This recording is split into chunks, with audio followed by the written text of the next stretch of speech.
हाय, good morning, सत श्री अकाल, आदाब, नमस्कार, वनकम। कैसे आप लोग? मैं हूं आपका अपना फिर ये छोटा सा डॉक्टर नवनीत कालरा, और लेकर आया हूं एक ऐसा टॉपिक। पता नहीं, मुझे लगता है शायद बहुत पहले मैंने आज से 2-3 साल पहले बनाया था ये वीडियो, लेकिन मुझे लगता है दोबारा बताना चाहिए कि बहुत सारे लोगों की ये प्रॉब्लम है और पब्लिक प्लेसेस में प्रॉब्लम ज़्यादा हो जाती है। प्रॉब्लम है कि बार बार पेशाब का आना, यूरिन का बार बार आना, ठीक है।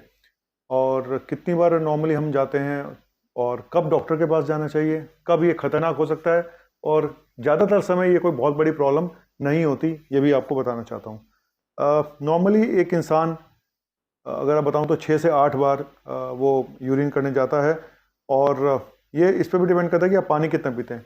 नॉर्मली एक इंसान 6 से 8 बार जाता है अगर आप वो 2 लीटर पानी पीता है एक दिन में, तो यानी टोटल फ्लूइड की क्वांटिटी 2 लीटर है, तो 6 से 8 बार जाता है। अगर आप इसको बढ़ा के 3 लीटर कर देंगे तो थोड़ा सा ज़्यादा जाएंगे, आप 10 बार तक भी जा सकते हैं। नॉर्मली अगर बहुत बड़ी रेंज देखें तो 4 से 10 बार तक भी नॉर्मल हो सकता है पेशाब का जाना, या बार बार पेशाब आना 4 से 10 बार तक नॉर्मल हो सकता है, तो इतना घबराने वाली बात नहीं है।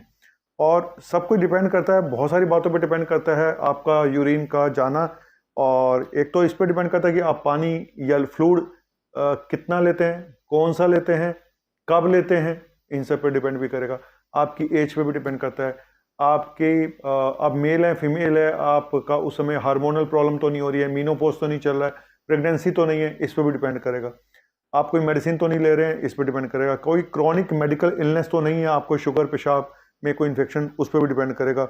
और तो ये बहुत सारी चीज़ों पे डिपेंड करता है, आप खाना क्या खाते हैं, सप्लीमेंट्स क्या लेते हैं, बहुत सारी चीज़ों पे डिपेंड करता है कि हम आखिर कितनी बार पेशाब करने जाते हैं। जब भी डॉक्टर के पास जाएं तो डॉक्टर बोलते हैं कि, और हमारे ऐसे डॉक्टर भी कभी कभी बोलते थे कि भाई 3 दिन की अपनी ब्लैडर एक्टिविटी नोट करके लाओ।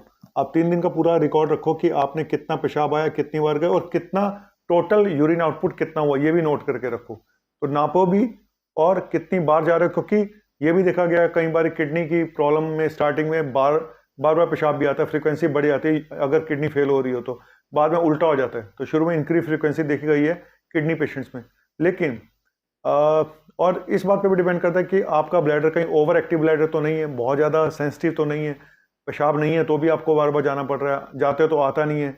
और मेरे ऐसे को तो टॉयलेट ना रास्ते में दिख जाए मुझे वैसे ही आ जाता है। मैं बताऊं, एक साइकोलॉजिकल मार्क बहुत होता है इसमें। मैंने जो अपना एक्सपीरियंस करा है खुद से भी और एज ए पेशेंट भी, साइकोलॉजिकली एक होता है कि हम बाहर जा रहे हैं तो हमें यूरिन आ जाएगा कि यार करके चले जाएं, हम वॉशरूम के सामने जा रहे हैं तो यूरिन आ जाएगा, ठीक है, या बिना बात के भी आता रहता है, चाहे वो वहाँ पे निकले या ना निकले, लेकिन आपको जाना है। तो मैंने बताया आपको एज पे डिपेंड करता है, ब्लैडर और फ्लूइड ओवरलोड पे, मेडिकल कंडीशन पे, टाइप ऑफ फ्लूइड क्या लेते हैं, आप दारू तो नहीं ज़्यादा पीते हैं, और कैफीन, कोला, ये सब चीज़ें अगर ज़्यादा लेंगे तो ज़्यादा पेशाब आएगा। अगर, है ना, चाय, कैफी, कॉफ़ीन, चॉकलेट्स, हॉट चॉकलेट्स, इनसे ज़्यादा खाने से भी पेशाब ज़्यादा आता है। कोई मेडिसिन ऐसी ले रहे हैं, अगर पेशाब की मेडिसिन है, कोई बीपी की मेडिसिन है जिसमें कि डायरेटिक होता है, लेसिक्स नाम की दवाई होती है, और भी नाम से आ सकती है जिससे पेशाब ज़्यादा आता है, तो बीपी की दवाइयाँ ऐसा कर सकते हैं। इवन ये मेडिसिन और जगह भी दी जाती हैं, तो डायरेटिक बोलते हैं उसको, उनके खाने से भी पेशाब ज़्यादा आ सकता है। आपको डॉक्टर के पास तब जाना है, पहले तो कुछ सिम्टम और नोट करके रखो कि कहीं ऐसा तो नहीं है, ये प्रॉब्लम तो नहीं है। अगर पेशाब करने से आपकी बैक में दर्द होता है, उसको नोट करिएगा। पेशाब करते समय दर्द होता है, पेशाब वाली, जब आपकी चाहे मेल है फीमेल, अगर पेशाब करते समय उसमें भी दर्द होता है पेशाब की नली में, तो भी ये नोट करें। क्या पेशाब करने में मुश्किल होती है, ये भी नोट करें। क्या पेशाब रात को बार बार जाना पड़ता है? जनरली ओल्ड एज में, आप सोचिए कि 65 साल से ऊपर की एज में जनरली लोग 2 बार जाते हैं रात को। अगर उससे ज़्यादा बार जा रहे हैं तो डॉक्टर को कंसल्ट करना चाहिए। हो सकता है आपको प्रोस्टेट की प्रॉब्लम हो सकता है, ठीक है, उस पर कंट्रोल ना हो पाए। पेशाब का कलर कैसा है, ये भी नोट करें। क्या क्लाउडी है, क्या कलर चेंज हो गया है, और क्या स्मेल आ रही है उसमें अंदर, तो ये चीज़ें भी नोट करके रखें। कोई फीवर तो नहीं आ रहा साथ में आपको, क्योंकि यूरिन इन्फेक्शन अगर होगा तो हो सकता है साथ में फीवर वगैरह भी आए। तो बहुत सारी चीज़ें ऐसी देखनी होती हैं कि खाली एक फ्रिक्वेंसी कि पेशाब ज़्यादा आ रहा है, बस इतना ही काफ़ी नहीं है। ये सिम्टम जो मैंने पूरी लिस्ट बताई है, और साथ में यूरिन में अगर ब्लड आ रहा है उसको भी नोट करें। तो ये कुछ चीज़ें और भी देखनी पड़ती हैं, क्योंकि आपको ये देखना होता है कि अंडरलाइन कोई बीमारी है या वैसे ही आ रहा है। अगर वैसे ही आ रहा तो कुछ नहीं करना होता, छोड़ दो उसको। लेकिन अगर कोई बीमारी है तो उसका इलाज करना है। बीमारियां मैं बता देता हूँ फिर दोबारा से, कौन कौन सी बीमारियां हो सकती है जिसमें बार बार पेशाब जाना पड़ता है। यूरिन का इन्फेक्शन हो सकता है, उसमें फीवर होगा, साइड में पेन भी हो सकता है, पेशाब करने में दिक्कत हो सकती है, जलन हो सकती है। तो यूरिन इन्फेक्शन में बार बार पेशाब होता है। Over active bladder, over active bladder मतलब बहुत सेंसिटिव ब्लैडर आपका ब्लैडर, और मोटापा हो जाए तो उसमें हो सकता है, कोई नर्व डैमेज हो जाए तो उसमें हो सकता है ऐसा। तो बड़े सारे कारण होते हैं ओवर एक्टिव ब्लैडर के। और या ब्लैडर में कोई सूजन आ जाए जिसको सिस्टाइटिस कहते हैं, उसमें हो सकता है। शुगर के पेशेंट में ऐसा होता है, बार बार अगर शुगर बढ़ गई है तो उसमें भी बार बार पेशाब आएगा। कैल्शियम का कम हो जाना या ज़्यादा हो जाना, उसमें भी पेशाब आ सकता है। एक सिकल सेल एनीमिया नाम की बीमारी है, उसमें पेशाब बार बार आ सकता है। प्रोस्टेट की प्रॉब्लम जो ओल्ड मेल में होती है जनरली, मेरे ऐसे स्मार्ट मेल, मेरी भी प्रोस्टेट अभी तो ठीक है, आगे का पता नहीं। प्रोस्टेट की जो प्रॉब्लम्स होती हैं उसमें भी पेशाब आदमियों में बढ़ जाता है। मीनोपॉज लेडीज में हो जाता है। एक पेल्विक फ्लोर की मसल की वीकनेस होती है, जहाँ पे ज़्यादातर उन लेडीज़ को ये हो सकती है जिनको वेजाइनल डिलीवरी हुई, नॉर्मल डिलीवरी हुई, तो जोर लगाना पड़ता है, मसल्स वीक हो जाती हैं वेजाइनल फ्लोर की। तो उसके लिए कुछ एक्सरसाइज वगैरह होती हैं, वो मैं फिर कभी बताऊंगा आपको। तो उसमें भी ऐसा हो सकता है। दवाइयाँ मैंने बता दी और फ्लूइड भी मैंने बता दिया। अगर चाय कॉफ़ी ज़्यादा लोगे, एज के साथ जैसे जैसे एज बढ़ती जाती है उसमें भी आपका पेशाब की फ्रीक्वेंसी बढ़ती चली जाती है, ये देखा गया है। ठीक है, तो अब आपको करना क्या है? देखिए, इलाज तो उस चीज़ का होता है जो अंडरलाइंग बीमारी है ना। जिसको यूरिन इन्फेक्शन ट्रीट करो, शुगर है तो शुगर ट्रीट करो, और मसल वीकनेस है तो उसके लिए एक्सरसाइज करो। तो बड़े सारे कारण हैं जहाँ पे आपको अंडरलाइंग बीमारी का इलाज करना पड़ेगा, ना कि पेशाब के बार बार आने का। हाँ, अगर कोई कारण नहीं है, बिना कारण हो रहा है, तो कुछ चीज़ें मैं आपको बता सकता हूँ।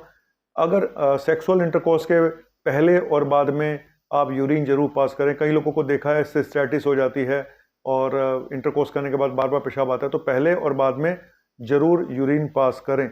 और अपनी जो जगह है पेशाब वाली, उसको स्पेशली लेडीज़ में बोलूँगा कि उसको आगे से लेकर पीछे तक साफ करें। पहले आगे से फिर पीछे जाएं साफ करते हुए।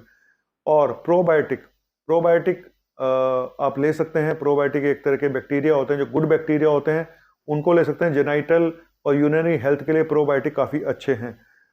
लूज कॉटन के अंडरवियर लें, और कपड़े भी टाइट मत पहने। टाइट कपड़े पहनने से भी प्रॉब्लम होती है। तो रात को सोते समय बहुत हल्के फुल्के कपड़े पहन के सोएं। मैं नहीं बताऊंगा मैं क्या पहन के सोता हूँ। और एक एक्सरसाइज होती है मसल की एक्सरसाइज, पहले भी फ्लोर की मसल जब वीक हो जाती है तो उनके लिए कीगल नाम की एक्सरसाइज होती है, वो भी कर सकते हैं। वेट को अपना मोटापा ना बढ़ने दें, उसको भी कंट्रोल करके रखें। और रात को जनरली सोने से पहले पानी वानी ज़्यादा ना पिए, नहीं तो फिर रात को उठ के आपको जाना पड़ेगा। एक होता है ब्लैडर रीट्रेनिंग। ब्लैडर रीट्रेनिंग ये होता है कि आप एक फिक्स टाइम कर लें कि मैंने उस टाइम पे पेशाब करने जाना ही जाना है, यूरिन करने, पास करने, टॉयलेट जाना ही जाना है, चाहे मुझे आए या ना आए। तो ये भी एक अच्छा मेथड है अपने ब्लैडर की बार बार पेशाब को रोकने के लिए, कि आपने मान लिया है कि मैं हर 2 घंटे बाद मैंने पेशाब करने जाना ही जाना है, चाहे मुझे आए या ना आए। तो ये भी एक ब्लैडर रीट्रेनिंग भी एक अच्छी चीज़ है। दूसरा, एक्टिव रहिए, एक्सरसाइज वॉक वगैरह करते रहिए, निठल्ले मत बैठिए मेरी तरह। बैठ के मेरा वजन बढ़ गया है, तो मैं यही बोलूँगा कि आप लोग मेरी तरह मत होइए, एक्टिव रहिए। देख रहे हो मैं कितना वेट कम कर लिया मैंने। तो ये था एक छोटा सा टॉपिक, पेशाब का बार बार आना। प्रॉब्लम हो भी सकती है बड़ी, नहीं भी हो सकती, ठीक है, या कोई अंडरलाइंग मेडिकल इलनेस हो भी सकती है, नहीं भी हो सकती। तो मैंने काफ़ी सारी चीज़ें बता दी है, लेकिन मेरे हिसाब से अगर कोई सिम्टम साथ में और है तो उनको नोट करिएगा, और 3 दिन का अपना लिख के रखिएगा ब्लैडर एक्टिविटीज़, कि आपको बार बार पेशाब आता है तो आप कितनी बार गए और कितना पेशाब आपने किया, वो भी थोड़ा सा अगर जज कर सकते हैं तो बहुत अच्छी बात है। तो ये था एक छोटा सा टॉपिक, पेशाब का बार बार जाना, फ्रीक्वेंसी ऑफ मैच्योरेशन। अच्छा लगे प्लीज़ सब्सक्राइब मेरे यूट्यूब चैनल। मैं लेकर आता रहेगा डॉक्टर नवनीत काला आपके लिए ऐसे ही अच्छे अच्छे टॉपिक, चाहे वो पेशाब क्यों, टट्टी क्यों, हाँ, पोटी क्यों यार। इंग्लिश में बोलते हैं पेशाब करने को P, how many times U P, और हमारे कहते हैं पी, उठा और पी और निकल। कितना फर्क है हिंदी और इंग्लिश में, है ना। मैं ये सोच रहा था यार, पी और पी, इंग्लिश में पी का मतलब यूरिन करना है, और हिंदी में पीने का मतलब पी, तो गोमूत्र पीते तो हैं, दोनों काम हो जाएंगे। हाँ, इतना दिमाग है मेरे में, इतना दिमाग भगवान ने कहाँ से दिया, सच में यार, कसम से। अब मेरी बकवास शुरू हो गई है, तो आप चाहिए और इसको सब्सक्राइब करें, और मैं फिर लेकर आऊँगा ऐसे ही अच्छे अच्छे टॉपिक। आपका मुन्ना भाई MBBS, मुन्ना भाई MBBS, यस, बाय।